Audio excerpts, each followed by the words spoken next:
Greetings. My name is Robert Mansfield, and I'm a retired professor and United Methodist minister. And I've been a part of Christ United Methodist Church for over 40 years.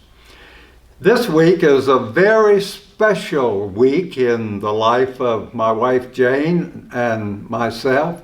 On Friday, we will be celebrating our 60th wedding anniversary. Now, in most quarters, that brings expressions of congratulations, but at Methodist Manor, where we live, there are couples that have been married 65 and 70 years or more, so that's nothing so exceptional. Apparently, it wasn't considered so exceptional by the young woman who cut my hair last week either. She said, "I can't imagine being married to the same man for 60 years. Doesn't that get boring?" Yet, in most quarters, it is considered exceptional, and we do get congratulations. And oftentimes the question, what's your secret? What's the secret of staying married for 60 years? Well, that's what I want to talk with you about briefly here today. First, let me say it's not common interest and activities. That's good, but that's not the secret of an enduring marriage. In our case, I'm a sports enthusiast. I played football, baseball in college. I'm an avid tennis player, now playing a lot of pickleball. I enjoy watching all kinds of sports on television. Not so my wife.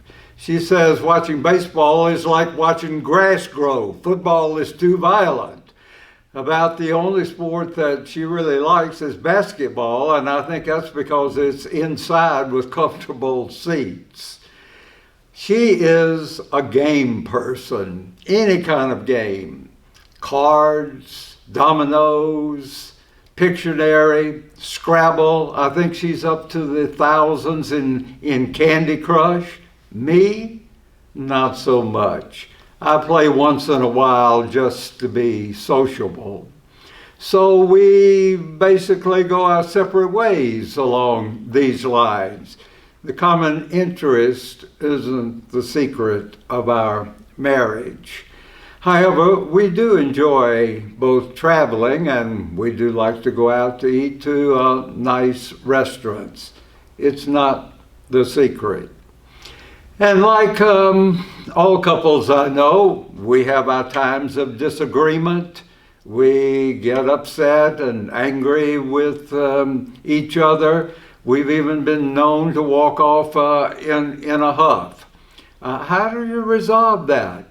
How do you overcome that? How come again into unity? Well, I think we're getting closer now to the secret. Actually, it's not a secret. It's been publicly proclaimed for over 2,000 years. Jesus proclaimed it. Love one another as I have loved you. The Apostle Paul said, husbands, love your wives. Wives, respect your husbands. Be submissive to each other. And above all other virtues, put on love, which binds everything together in perfect unity. That's the secret. That kind of love that thinks of the other first, that is willing to sacrifice for the other, even as Jesus paid the ultimate sacrifice for us.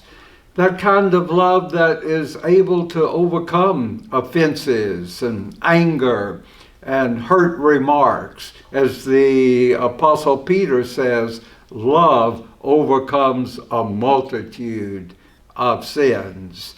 It's that kind of love that is the secret of an enduring marriage.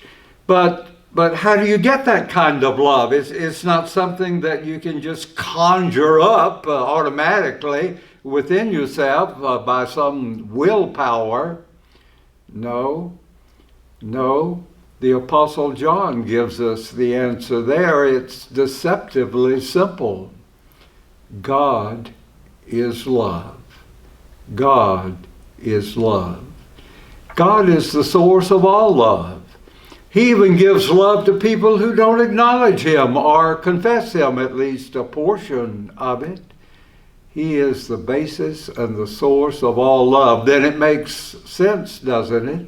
If God is the source of all love, to stay in touch with God, to be in right relationship with God. And then you have an inexhaustible supply of love to meet the challenges of each day, to overcome the difficulties in marriage, to go through the low points as well as to rejoice in the high points, unified, seeking the good of each other.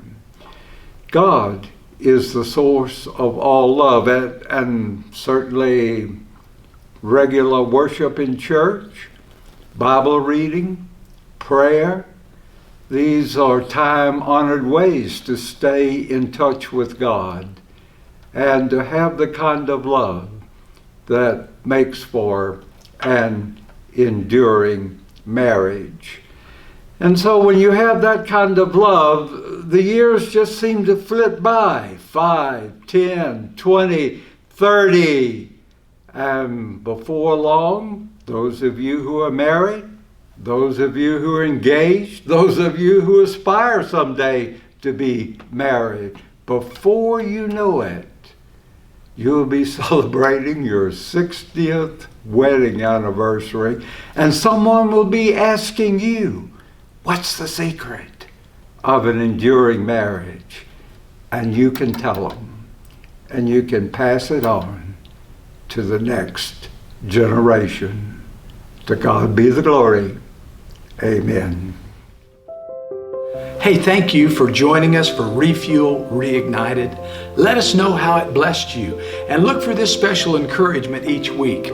If you have prayer requests, contact us through the website or the app. We want to hear from you. Keep up with the latest discipleship opportunities there too. Hey, God bless you today. May your heart for Jesus be refueled, reignited in every way.